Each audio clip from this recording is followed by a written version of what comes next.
Kapag day off ko, pagkatapos kong rumakit ay dumediretso na ako papunta sa church. Sa Jesus is Lord Church pala ako umaattend ng service every Sunday dito sa may North Point. At dahil hindi pa ako kumain ng almusal, bumili ako kay ate ng turon. Parang nasa Pinas lang din, diba? Ang saya. $5 pala yung isang piraso. Gutom na besh. Ang sarap kasi ng turon. Paborito ko yan. Thank you, ate. Tipid rin sa pang-almusal kasi $10 lang dalawang turon ngayon. So, okay na.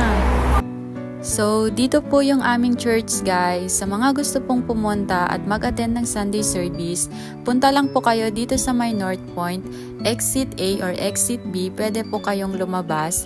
Tapos, hanapin nyo lang po yung Jesus is Lord Church or pwede nyo po akong i-message kung hindi nyo po alam yung way papunta sa church. Yun lang po. Thank you. God bless everyone.